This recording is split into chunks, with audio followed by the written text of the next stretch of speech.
Guys, magandang umaga po sa inyo lahat. Ito po ang mga itatanim ko sa aking pananiman.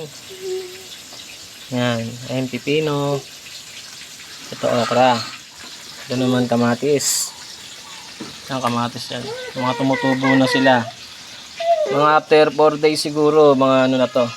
Mga malalaki na yan, pwede nang itanim pwede nang iturok doon sa taniman. Yan, dito tayo magtatanim guys. Yan, diyan tayo magtatanim. Nakikita nyo naman siguro, pinuputol ko pa yung mga ibang mga ibang dahon, mga ibang halaman no? Kasi sagabal sa taniman.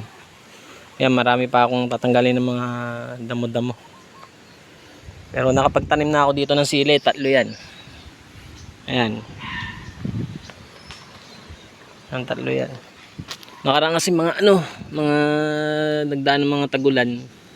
Mga mga matamlay. Kala ko nga hindi mabubuhay itong 3 na to. Ayun. Awa naman ng Diyos. Umaraw.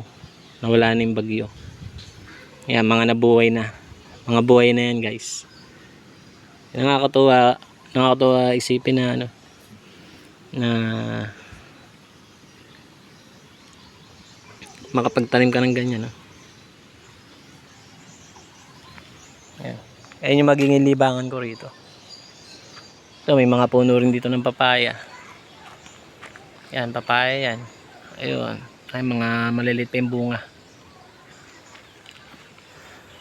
Ito. Yan, mga papaya yan. Ito sili. Maliliit pa kasi kaya hindi pa nagbubunga. Yan, mga sili yan. Hintayin natin magbunga yan. Ito papaya. Yan. Medyo na. Malaki na yung isa. Hintayin natin maghinog yan. Yan. Ito yung mga hinakot ko. Hinakot ko mag-isa.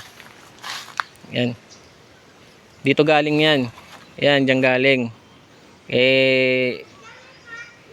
Nagtatanim kasi ako diyan mula rito hanggang doon sa dulo na 'yon. 'Yun, yung dulo na 'yon. Yung dulo. Hanggang doon. Doon ako magtatanim hanggang doon ang tataniman ko. Ang mga hinakot ko rito yan, itinabi ko para kung tawag dito lumawak ang aking pananiman, mga nakatabi na sila, hindi sila sagabal sa aking mga gagawin. Yan. Okay, maraming salamat sa panonood nyo. Hanggang dito na lang. Bye.